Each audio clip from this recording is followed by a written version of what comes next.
The morning started like any other day on the mining station. Jake Torres was drinking his coffee and checking the security monitors when something bright flashed across the screen. He almost dropped his cup when he saw a strange ship crashing into the rocky surface of their asteroid home. The whole station shook like an earthquake. Alarms started going off everywhere. The lights flickered on and off. Jake grabbed his helmet and ran toward the crash site. As the head of security for this small mining operation, it was his job to check out any trouble. The other workers were scared and confused. They had never seen anything like this before. Their little mining station was supposed to be safe and quiet. Now, something from outer space had just crashed right into their backyard. Jake put on his spacesuit and walked. Outside, the asteroid had a thin atmosphere, but not enough to breathe without help. He could see the crashed ship in the distance. It looked nothing like the ships humans built. This one was smooth and seemed to glow with a soft blue light. As he got closer, Jake could see that the ship was badly damaged. Parts of it were scattered around the crash site. Steam was rising from the wreckage. Whatever had been flying this thing was probably in serious trouble. Then he heard a sound that made his heart race. Someone was crying for help. The voice was soft and musical, unlike anything he had ever heard before. Jake rushed toward the sound and found a section of the ship that had broken open. Inside, he saw her. She was unlike anyone he had ever seen. Her skin had a soft blue glow, and her hair looked like it was made of silver threads. She was wearing clothes that seemed to be made from some kind of crystal material. But what caught his attention most were her eyes. They were large and bright, filled with pain and fear. She was trapped under a heavy piece of metal from her ship. Jake could see that she was hurt badly. Her leg was twisted at a strange angle, and there was a cut on her forehead. That was bleeding a thick, silver liquid. Without thinking twice, Jake lifted the metal piece off her. She was lighter than he expected, but he could tell she was in serious pain. She looked up at him with those amazing eyes and said something in a language he didn't understand. "Don't worry, Jake," said gently. Even though he wasn't sure if she could understand him, "I'm going to help you." He carefully picked her up and started carrying her back to the station. She felt fragile in his arms, like she might break if he wasn't careful. But there was something about her that seemed royal, even in her injured state. The other workers stared in amazement when Jake brought her into the medical bay. They had never seen an alien before. None of them had. Their little mining station was far from the main space routes, and they rarely saw visitors of any kind. "What is she?" asked Tommy, one of the younger miners. "I don't know," Jake replied, "but she's hurt and needs help." The station's medical computer started scanning her. It had never seen anything like her before either. The machine made beeping sounds as it tried to figure out how to help someone who wasn't human. Jake watched as the computer worked. He noticed that she was breathing, but not the same way humans did. Her chest rose and fell slower, and there seemed to be a rhythm to it that was almost like music. Her eyes stayed focused on Jake the whole time. Even though she was in pain, she seemed to be studying him. There was intelligence in those eyes, and something else. Maybe gratitude, or maybe just curiosity about the strange human who had saved her. The medical computer finally finished its scan. It reported that her body was similar to humans in some ways, but very different in others. Her blood was that silver liquid he had seen earlier. Her bones were stronger than human bones, but also more flexible. Most importantly, she was dying. Ship's life support system had been keeping her alive, but it was damaged in the crash. Without it, her body couldn't handle the atmosphere of the mining station. Jake realized he had to act fast. He started working with the computer to figure out how to help her. They tried different combinations of gases and pressure settings. Jake stayed by her side the whole time, talking to her even though she couldn't understand his words. "You're going to be okay," he kept saying. "I won't let you die. It's not on my watch." After several hours of work, they finally found a combination that seemed to help. Her breathing became more regular, and the silver blood stopped flowing from her cuts. The computer said she was stable, at least for now. Jake slumped in his chair, exhausted. He'd been working non-stop to save this mysterious visitor. As he looked at her peaceful face, he wondered who she was and where she had come from. Little did he know that saving her life would change everything, not just for him, but for all of humanity. The beautiful stranger, lying in their medical bay, was about to bring danger and adventure to their quiet little mining station. She was running from something terrible. And soon, that terrible thing would come looking for her. Jake had no idea that his simple act of kindness would lead to the greatest challenge of his life. But for now, she was safe. And that was all that mattered to the human security chief who had just saved his first alien life. The next morning, Jake found the alien woman sitting up in the medical bay. She looked much better than the night before. Her silver hair was flowing around her shoulders, and those amazing blue eyes were alert and focused. When she saw him, she smiled, and it was like watching a sunrise. She pointed to herself and said something that sounded like Zara. Jake pointed to himself and said, "Jake." They both smiled. It was a start.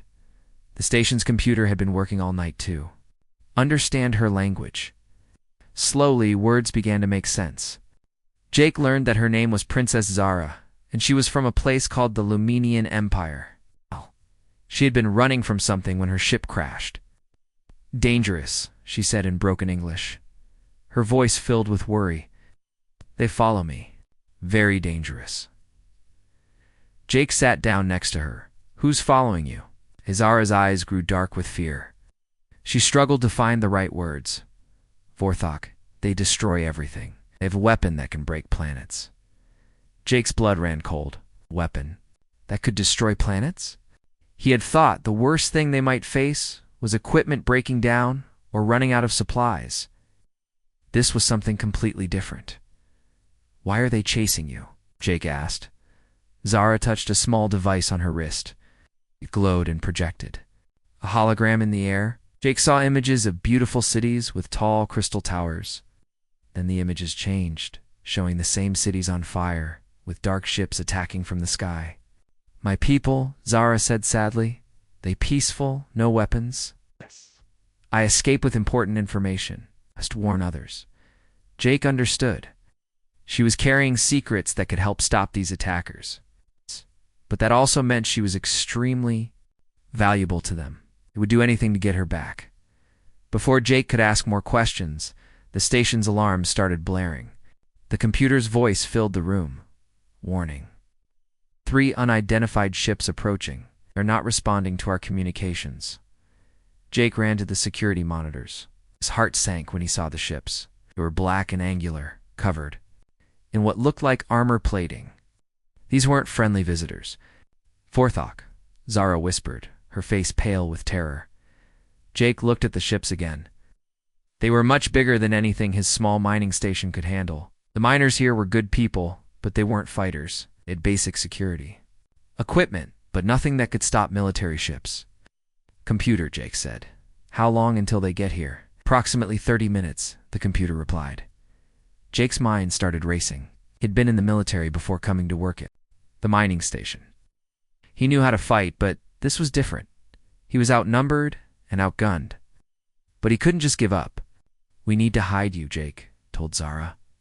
She shook her head. "They will find me. They have sensors. No hiding." Jake looked around the medical bay. If they couldn't hide, they had to fight. But how could one human and a wounded alien fight off 3 warships? Then an idea started forming in his mind. The mining station wasn't built for fighting, but it was built for mining. That meant explosives, lots of them. And the asteroid they lived on was full of tunnels and chambers that the miners had carved out over the years.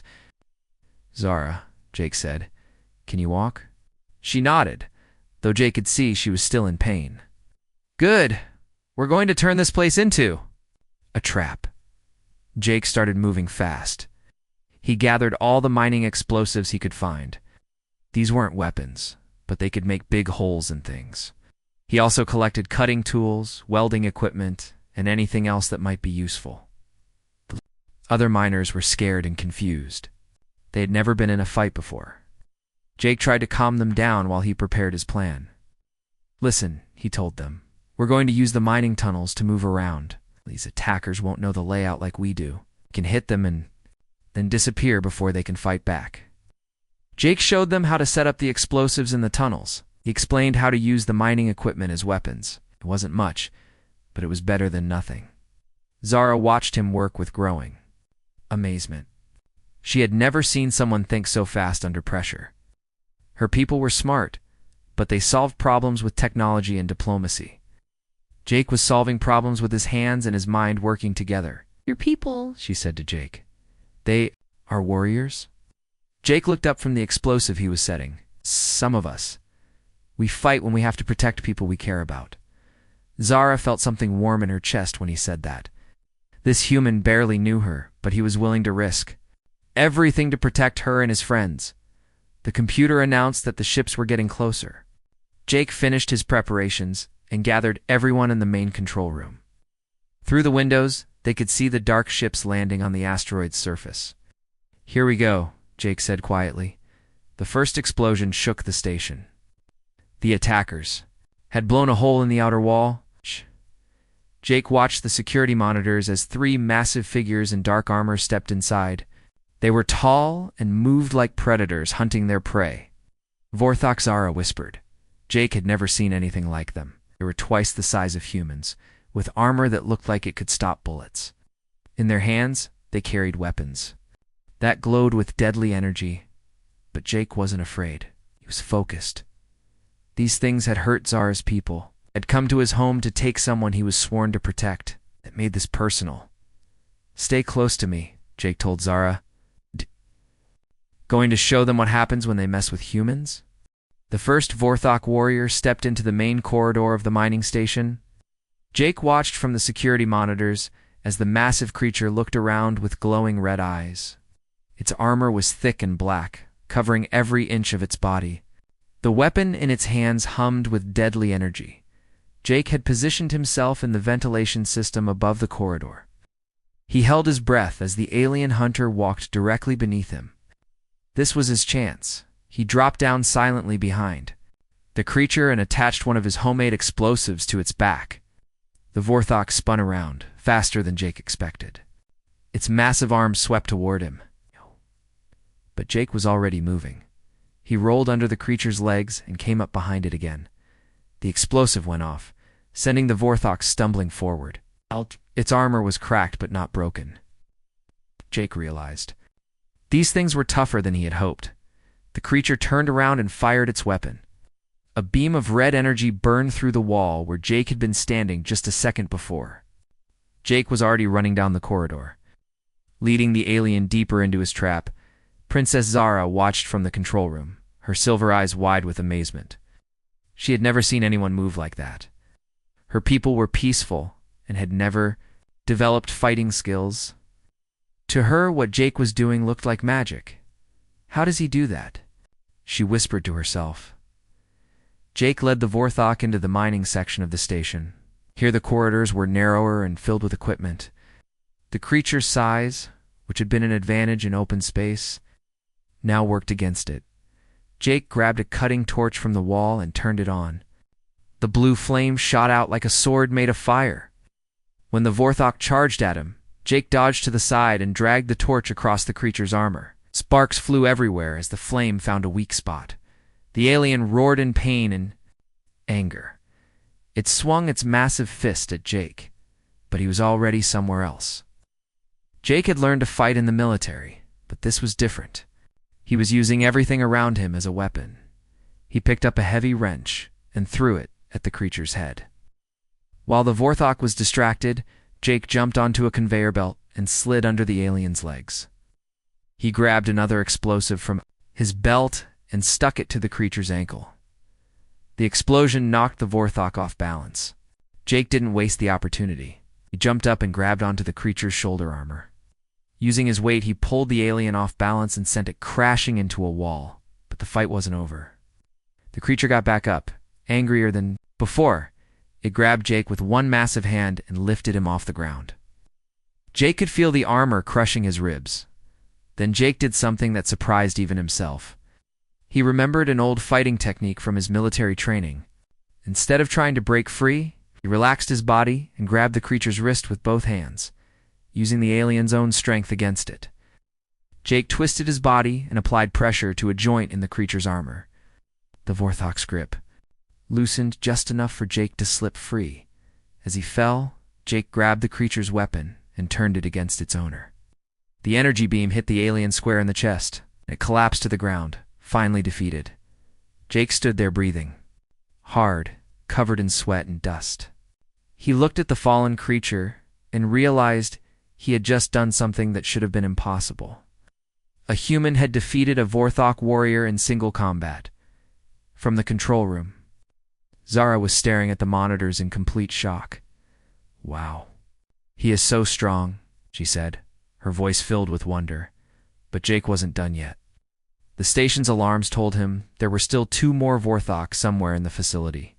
He picked up the alien weapon and started moving toward the next threat. The second Vorthok had found the mining equipment storage area, was smashing through everything looking for the princess. Jake arrived just as the creature was about to break down the door to the emergency shelter where some of the miners were hiding. This time, Jake decided to try a different approach. Instead of fighting the creature directly, he used the mining equipment around him, started up a massive drilling machine, and aimed it at the alien. The Vorthok turned to face this new threat, but Jake was already moving. He jumped from machine to machine, staying ahead of the creature's energy weapon. Each time it fired, Jake made sure the beam hit something that would explode or create a distraction. Finally, Jake maneuvered the alien into position beneath a heavy loading crane. With perfect timing, he activated the crane and dropped a massive piece of mining equipment on the creature's head. The second Vorthok was defeated, but Jake could hear the third one getting closer. This fight had been easier because he had learned how to use the environment to his advantage. But he was getting tired, and the last creature would be expecting him. As Jake prepared for the final battle, Zara realized she was watching something extraordinary. This human wasn't just fighting for survival, he was protecting everyone in the station, including her. Even though he barely knew her, she began to understand that humans were not the simple creatures her people had thought them to be. They were warriors, but not in the way the Vorthok were warriors. Humans fought with their minds as much as their bodies. They used creativity and courage to overcome impossible odds. Jake appeared in the main corridor, ready to face the last Vorthok. His clothes were torn, and he was bleeding from several cuts, but his eyes were filled with determination. The final creature was waiting for him. It was bigger than the others and carried 2 weapons instead of 1. Jake knew this would be his hardest fight yet. But he also knew something the alien didn't know. He knew that humans never gave up. No matter how bad things got, they kept fighting. And sometimes, that was enough to win against impossible odds. The last battle was about to begin. The final Vorthok warrior was different from the others. Jake could see it the moment they faced each other in the main hangar. This one moved with confidence and purpose. Its armor was darker and more advanced. The weapons in its hands glowed. Brighter than the others, human. The creature spoke in broken English through its helmet speaker. "You have impressed me, but this ends now." Jake was surprised. None of the other aliens had spoken to him. This one was clearly their leader. "You want the princess?" Jake said, gripping his captured weapon tighter. "You'll have to go through me first." The alien leader let out what sounded like laughter. "One human thinks he can stop me? I am Commander Thex, and I have conquered 100 worlds." Jake didn't answer with words. Instead, he rolled behind a stack of mining equipment as the commander's first shot lit up the air where he had been standing. The energy beam was stronger than the others, melting through metal like it was paper. Princess Zara watched from the control room, her hands pressed against the glass. She could see that this fight was different. The other battles had been dangerous, but Jake had seemed in control. Now she could see the worry in his movements. Commander Thex moved forward slowly, methodically destroying Jake's hiding spots one by one. "Come out, human. Face me with honor, and I will make your end quick." Jake knew he couldn't keep running. The hangar was large, but not large enough to hide forever. He needed a new plan, and he needed it fast.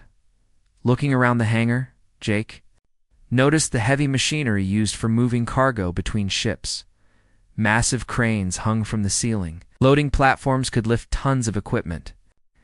And in the center of it all was the artificial gravity generator that kept everything anchored to the floor. An idea began forming in Jake's mind. It was crazy and dangerous, but it might work. Jake stepped out from behind his cover, weapon raised. "All right, Commander. You want a fair fight? Let's do this." Dex seemed pleased. Finally, the human shows courage. The two warriors began circling each other. Jake fired first, but his shot bounced harmlessly off the commander's advanced armor. Dex returned fire, forcing Jake to dive and roll to avoid the deadly beam. "Your weapons cannot hurt me," Dex said confidently, "but mine will destroy you." Jake kept moving, staying just ahead of the commander's shots. But he wasn't just running. Randomly, he was leading Dex toward the center of the hangar, right underneath the biggest crane. "You're right," Jake called out. "My weapon can't hurt you. I don't need weapons to beat you." Dex fired again, this time aiming where Jake was going to be instead of where he was. The beam missed Jake by inches, singing the hair on his arm. Jake reached the control panel for the overhead crane and slammed his fist on the emergency release. A massive piece of mining equipment came crashing down toward Commander Dex. But the alien was faster than Jake expected. Dex rolled out of the way just in time, and the heavy machinery smashed into the floor where he had been standing. "Clever," Dex admitted, but not clever enough. The commander charged forward, using his size and strength to try to overpower Jake. But Jake had learned something important from his fights with the other Vorthok. These aliens were strong and tough, but they fought in predictable patterns. When Dex swung his massive fist, Jake ducked and moved to the side. When the alien tried to grab him, Jake slipped away and struck at weak points in the armor. He couldn't do much damage, but he could slow the creature down. "You fight like a coward," Dex growled. "Stand still and face me." "Sorry," Jake replied. But humans don't fight fair when lives are at stake. Jake ran toward the gravity generator controls. If he could create a gravity field fluctuation, it might give him the advantage he needed. But Dex realized what he was doing and fired his weapon at the control panel. The beam destroyed the controls in a shower of sparks, but Jake had expected this. As the gravity generator went haywire, the artificial gravity in the hangar began, shifting randomly.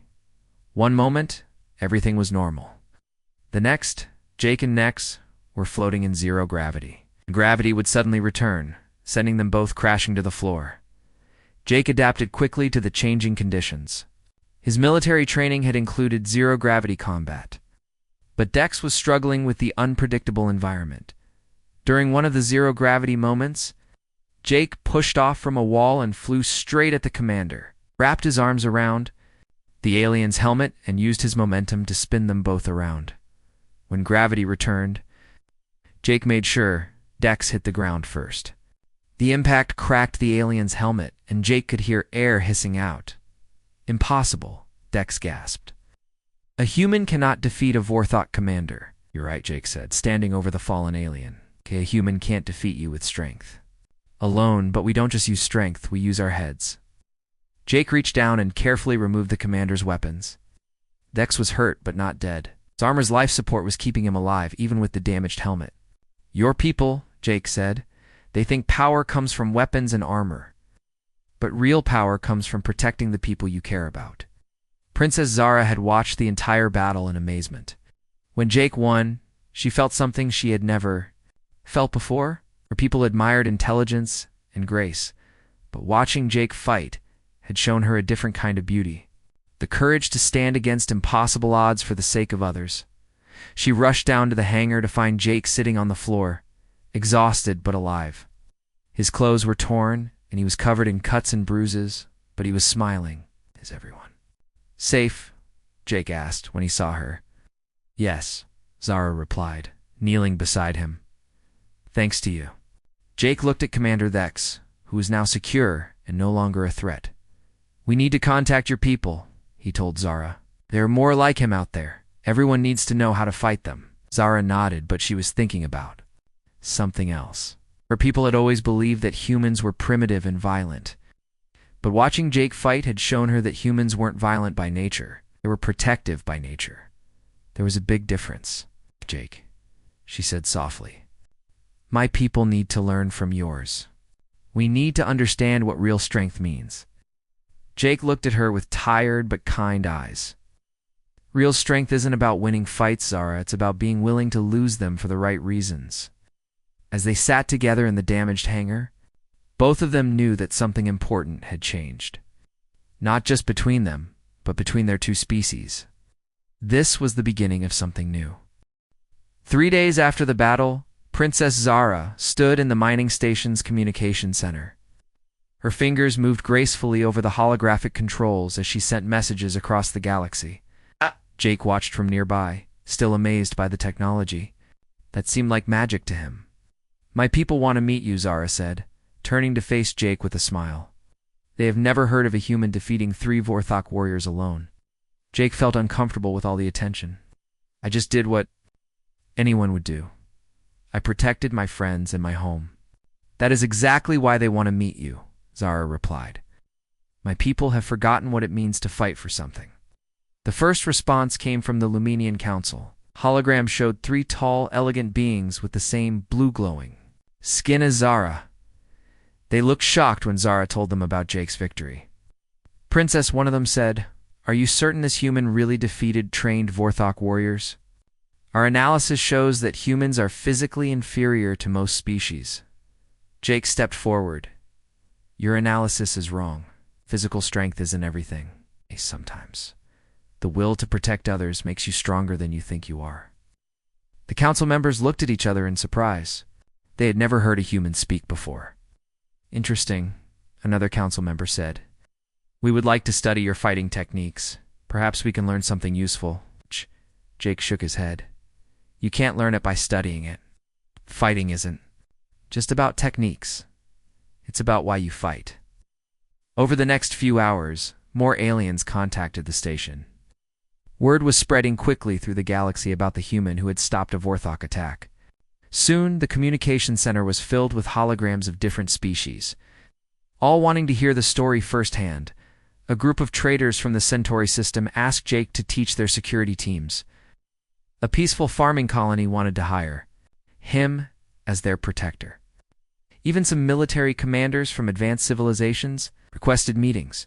But the most important message came from Admiral Korath of the Galactic Defense Force, his species. The Andromedans were known as the best warriors. In the galaxy, they had been fighting the Vorthok for years with limited success. "Human Jake," the Admiral said, "we have lost many good soldiers to the Vorthok, yet you've defeated 3 of them with basic equipment. We need to understand how." Jake looked at all the faces staring at him through the holograms. These were some of the most advanced beings in the galaxy, and they were asking a simple human miner for help. "The Vorthok are strong," Jake said, "but they think strength is everything. They fight the same way every time. If you can't match their strength, you have to be smarter than them." Admiral Korath leaned forward with interest. "Explain." Jake spent the next hour describing his battles, talked about using the environment as a weapon, about turning the enemy's size against them, and about the importance of protecting others rather than just trying to win. "Your people fight to conquer," Jake told the Admiral. "The Vorthok fight to destroy, but humans fight to protect. That gives us something they don't have." "And what is that?" Princess Zara asked, though she thought she already knew the answer. "Oh," Jake said simply. "When you're fighting to protect someone you care about, you never give up. Even when things look impossible." Aliens and the holograms began talking among themselves. Jake could hear words like fascinating and revolutionary being translated by their computers. Admiral Day stood up in his hologram. "Human Jake, I formally request that you come to our military academy. We want you to train our officers in these new fighting methods." More offers came flooding in. The Arcturian Science Council wanted to study human psychology. The Vegan Trade Union offered Jake a fortune to be their personal security consultant. A dozen different governments asked him to help design new military strategies. Jake felt overwhelmed by all the attention. He looked at Princess Zara, who gave him an encouraging smile. "I appreciate all your offers," Jake said to the assembled aliens. "But I'm not a teacher or a consultant. I'm just a guy who protects his friends." "That is exactly what makes you valuable," Princess Zara said softly. "You understand something my people have forgotten," something all our people have forgotten. Jake walked over to where Commander Thex was being held in a secure cell. The Vorthok leader looked up when Jake approached. "You should have destroyed me," Thex said. "It is what I would have done." "Maybe that's why you lost," Jake replied. "I didn't fight you to destroy you. I fought you to stop you from hurting innocent people." Thex stared at Jake for a long moment. "Your species is ... strange?" "Yeah," Jake said with a smile. "We get that a lot." When Jake returned to the communication center, Princess Zara was finishing arrangements with her government. She turned to him with excitement in her silver eyes. "My people want to form an alliance with humanity," she said.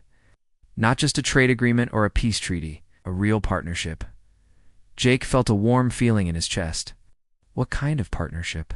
"We'll share our technology with you," Zara explained. "And you will teach us about courage and protection.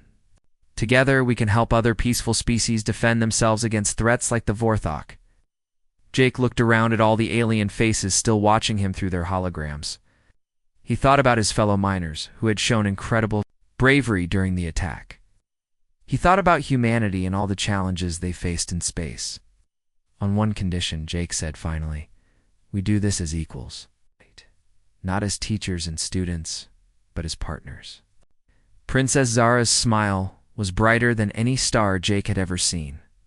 "Agreed." As the holograms faded away one by one, Jake and Zara found themselves alone in the communication center. Outside the windows, they could see ships arriving from different corners of the galaxy. Representatives were coming to meet the human who had changed everything. "Are you ready for this?" Zara asked. Jake looked at her, then at the stars beyond the window. Somewhere out there, the Vorthok were still threatening innocent people. But now they would face something new. It would face humans who fought not for conquest or glory, but for the simple belief that everyone deserved to be safe. "Yeah," Jake said quietly. "I think I am." The mining station had become the center of a new alliance. And at the heart of it all was a human security chief who had shown the galaxy that true strength came not from weapons or armor, but from the courage to stand up for others, no matter the odds. The adventure was just beginning.